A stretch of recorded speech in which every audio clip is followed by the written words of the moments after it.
deep beneath your conscious mind, hidden builders, elf-like forces, construct your psyche and lock you into mental knots. Carl Jung called them the Cabiri. Today you'll discover how these Cabiri live inside you and how recognizing them can set you free. To see where Dr. Jung got the idea, we go back to ancient Greece. The Idaean dactyls and curetes, blacksmith gods of Mount Ida, hammered iron, guided secret rites, and breathed life into raw matter. Jung wrote to Freud in 1909 that these Cabiri were primal, under-earth energies, the same subterranean power he'd later recognize in his own psyche. Now imagine a DMT trip where you lock eyes with Terence McKenna's machine elves. These electric, mischievous DMT entities dance on the edge of perception, flinging cryptic puzzles about how reality is assembled. One moment they vanish in a neon flash. The next, they thrust a flashing sword or a devilish knot into your mind, daring you to break free. That's exactly what Dr. Jung's Cabiri do, only they appear through dreams, active imagination, or other non-drug states. In 1917, during a visionary trance, Jung encountered the Cabiri and later recorded their words in his red book, Liber Novus. They told him, and I quote, "We hauled things up, we built, we placed stone upon stone. Now you stand on solid ground. We forged a flashing sword for you, with which you can cut the knot that entangles you. We also place before you the devilish, skillfully twined knot that locks and seals you. Strike, only sharpness will cut through it. Do not hesitate. We need destruction since we ourselves are the entanglement. He who wishes to conquer new land brings down the bridges behind him. Let us not exist anymore. We are the 1,000 canals in which everything also flows back again into its origin." Dr. Jung responds to them, "What a work you have accomplished, Cabiri. You have given birth to a cruel law from the chaos that cannot be revoked. It is understood and accepted." The Cabiri answer, "Whoa, whoa! What we feared, what we desired, has come to pass." End of quote. Put simply, these Cabiri are the architects of your unconscious mental prisons. Their knot symbolizes the madness of unexamined thought. One moment they urge you, strike, and the next they warn that cutting that knot brings irreversible change. A cruel law emerging from chaos. Once you sever that knot, there's no going back to your old self. Over decades, Jung unpacked exactly what these Cabiri represent. In Symbols of Transformation, he writes, and I quote, "The Cabiri are, in fact, the mysterious creative powers, the gnomes who work under the earth, below the threshold of consciousness, in order to supply us with lucky ideas. As imps and hobgoblins, however, they also lay all sorts of nasty tricks, keeping back names and dates that were on the tip of the tongue, making us say the wrong thing, etc." End of quote. These Cabiri are your hidden, childlike creativity and unconscious drives, always lying just below conscious awareness. They help you invent and create, but they also sabotage you with forgotten memories or mislaid words. Later in the same volume, Jung unveils the world clock vision, and I quote, "This remarkable vision made a deep and lasting impression on the dreamer, an impression of the most sublime harmony, as he himself puts it. The world clock may well be the severe image which is identical with the Cabiri, the 4 children or 4 little men with the pendulums. It is a 3-dimensional mandala, a mandala in bodily form, signifying realization." End of quote. Here, Jung lays it out plainly. Those 4 dwarf-like figures form a mandala, a cosmic pattern guiding you toward wholeness, while simultaneously reminding you how entangled you remain.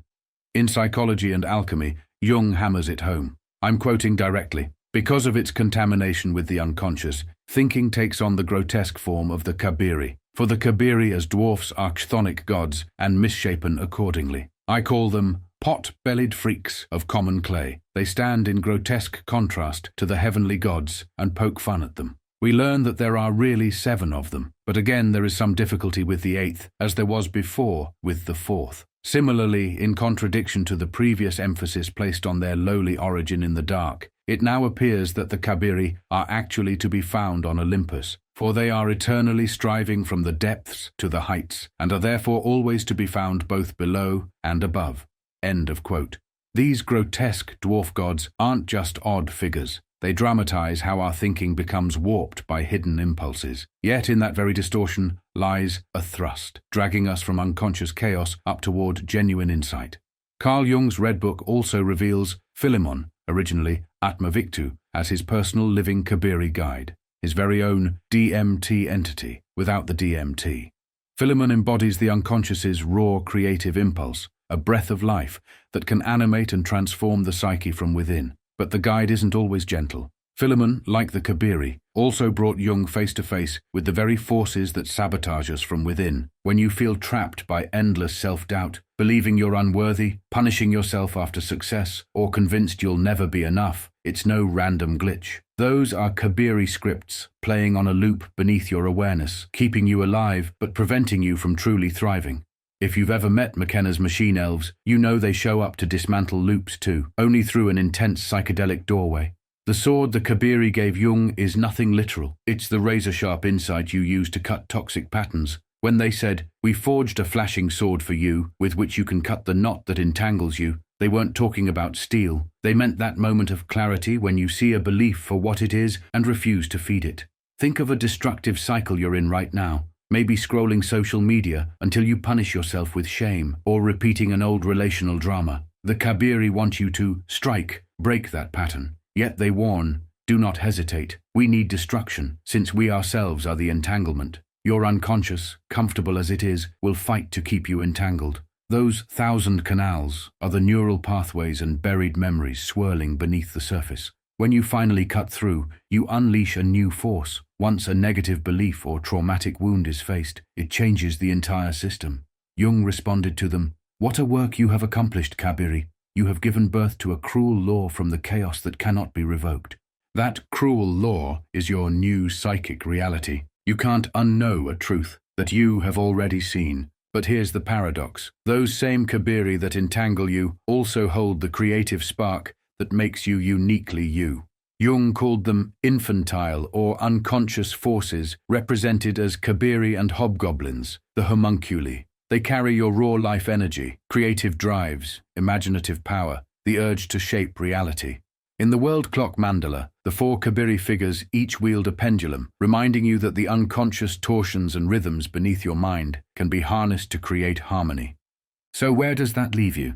Ask yourself, when have you been possessed by a blind impulse that felt bigger than you? A fear that stopped you from reaching for your dreams? A self-sabotaging belief that whispered, "You'll never be enough"? Those are your Cabiri in action. They whisper, "We place stone upon stone. Now you stand on solid ground." But that ground can become a prison if you never cut the knot. Ask instead, what is the knot in your life right now? Maybe it's persistent anxiety, an old trauma, or that nagging idea that success will change you for the worse. The Cabiri dare you to look it in the eye. They hand you the sword, your capacity for brutal honesty, your willingness to dig into your behavior's roots. When you swing that sword, you bring down the bridges behind you. There is no going back to who you were before. I'm too scared to do that. My saboteur will destroy me, you might think. But destruction here means transformation. Dr. Jung puts it plainly, yet profoundly, in the Red Book. The entanglement is your madness. The sword is the overcoming of madness. Until you confront your own madness, your tangled thoughts and buried shame, you cannot become whole. You remain a Tom Thumb in the brain, small and imprisoned. But by cutting that knot, you can gain the form of a giant. When Jung wrote to Freud about the Cabiri in 1909, and I quote, "They are direct animators of inert matter, Lares and Penates in Italy, not primarily phallic, but elemental," end quote. He was pointing out that these forces animate every part of your life that feels rigid or lifeless. The Cabiri are the subterranean architects of your world. If you learn to see them, you can learn to wield them. Expect resistance. Your Cabiri will howl. Whoa, whoa! What we feared, what we desired, has come to pass. Anxiety, shame, and panic may surge when you try to cut the knot, but that inner turmoil is the energy you need for transformation. Jung's Cabiri even warned that they would die for him if he struck, showing that the very force binding you also fuels your liberation. Do remember, the Cabiri built you, but they don't have to own you. You have the sword. Now go cut your knot.